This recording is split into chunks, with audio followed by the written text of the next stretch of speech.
Hello and welcome to Midas Markets Daily News. Let's kick off your trading day with the latest financial news and market headlines. Hi traders, this is Jason with the market update. The US dollar index traded just below the 98 level last week, hovering near a 2-week high as broad-based selling in equities, commodities, and crypto boosted demand for the greenback. The rally accelerated after President Donald Trump nominated Kevin Warsh as the next Federal Reserve Chair. Warsh is viewed as favoring a smaller Fed balance sheet and a more cautious approach to policy easing, which supported the dollar. WTI crude experienced sharp volatility last week as traders weighed geopolitical risk against profit-taking flows. US-Iran negotiations pressured prices early in the week after President Trump confirmed dialogue was underway, triggering a brief sell-off. However, reports suggesting talks could collapse sparked a swift rebound.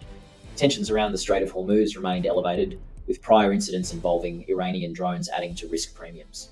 Meanwhile, the latest EIA data showed crude and distillate inventories fell more than expected, offering support despite easing geopolitical fears.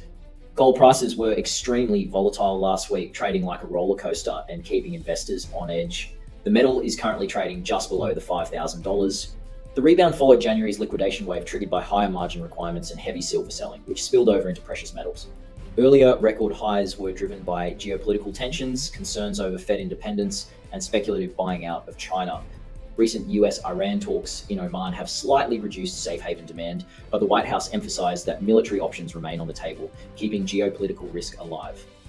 Yen remained firm last week, with the yen underperforming major currencies for a second consecutive week. The pair is trading near 157.2 and is on track for its strongest weekly performance since October. Investors have been cautious ahead of Japan's snap election. Markets are watching Prime Minister Sanae Takaichi closely, as a strong victory could strengthen her mandate for expansionary fiscal policies. Euro climbed toward the 1.18 last week as renewed dollar weakness supported the pair. Markets increasingly discussed the possibility of a March Fed rate cut, which pressured the greenback.